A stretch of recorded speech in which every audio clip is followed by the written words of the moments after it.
Alright, welcome back. We're once again playing Pokemon FireRed. In the last episode, we caught Mankey and Spearow, Pokemon that I'm going to want to use on my team, especially because Mankey is going to be critical for the first gym. But in this episode, this might be a shorter episode. We're going to go ahead and advance. We are going to fight our rival this episode. We are up against the TSA, as I named him. But he is over here. You can skip this fight. I think it counts as a loss if you skip this fight. But you can very well just go ahead and go north and go through the forest and miss this guy completely. But we don't want to do that. I'm just going to save here real quick. Why not? It's a habit. But you can skip this fight like I'm saying, but we don't want to do that. Is there anything up here? Is there? Yeah, I don't have the item finder yet. I don't know. Let's get going. Okay, so yeah, he comes if you go west enough, he'll come out. Pokemon League, you don't have enough badges. What's a badge? Okay, by the way, did your Pokemon get any stronger? Yeah, what level is he going to be? I don't know. I haven't looked up the levels of any of these fights or anything. Okay, so Pidgey, what level? Ooh, level 9. That's strong. It's leading with the Pidgey, so we do have the type disadvantage. The gusts are going to really hurt being a flying type move and we're fighting type. So let's go ahead and switch. It's time for Jim Galby to take the stage. And we're going to use just some members real quick. This should dispatch of Pidgey pretty easily. Looks like it's going to take 3 of them, so we are going to take some hits. But we don't really have anything else for Jim Galby to do this fight because the rival's other Pokemon is going to be Squirtle. As you know, he picks the type advantage. So we are going to, take out Pidgey. We are battling on set mode. Wanted just to add a bit more difficulty to this playthrough. So we want to switch now. Who to switch to?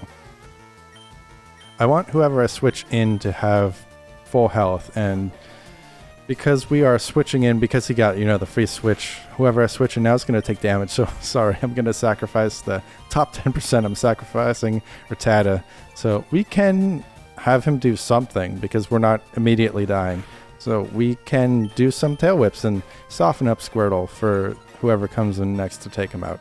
So we're going to do, one more tail whip, and then thank you, Rattata. Thank you, top 10%. You've served your purpose. Now it's time for, how about Jon? Let's have Jon come in, and he's only level 7 compared to level 9, but we should be able to still do some damage. Oh, yeah, that's not too much damage, but it is something. Yeah, I guess Squirtle isn't heavy enough for low kick to really do a lot of damage. Like, oh, look at that critical hit. I was not a believer, and Jon proved me wrong. He's like, hey, check this out. And we take out Squirtle on 3 hits. Fantastic. Look at that. Jim Galby grew to level 11 too. Fantastic. And with that, we've defeated the TSA once again. Just lucked out. No, man, I had the whole strategy and everything. Did you hear that? Okay, figure out how to get past them. Quit dawdling and move on. Well, if anything, this guy has a work ethic that is, pretty productive. So we're going to go ahead, go back this way. And the forest is up north, but we do need to heal up again real quick. Heal up and probably stock up. So we're going to go ahead and do that now. Yeah, I'm pretty pleased with how the team worked in previous episodes. I said we would have some early route Pokemon just as fodder, and Rattata was just that. We didn't have to have our starter or our other favorite Pokemon take any significant damage and be taken out. So let's go up north and... Oh, look, it's the old man. It's going to make us do the catching tutorial. After all this time. After all the Pokemon we've caught. I mean, we've only caught like, 3 or 4, but it's going to make us learn how to catch them. All right, guys, listen up. Here's the Weedle. Here's the old man. Of course, if we were trying to get Missing No, that whole glitch. I know in the first generation, what was it? You'd hold B or press B or something, and then you'd fly to Cinnabar Island, and then Missing No would be on the eastern shore. Something like that. But we have neither fly nor surf nor the Cinnabar Island location just yet. So we can watch the tutorial. Amazing. That's how you catch a Pokemon. Now we know. We were in the dark, but now we can see. Fantastic. Teachy TV? What? Watch that. I didn't know that was a thing. Oh, interesting. Alright, anyway. Teachy TV. Alright. How about we just go to the forest? So what is up here? What's going on? Yeah, because the forest, spoiler alert, has another Pokemon that I'm going to want to use through this playthrough. But maybe we can check the grass here, see if there's anything interesting. And no, not really, just a Rattata.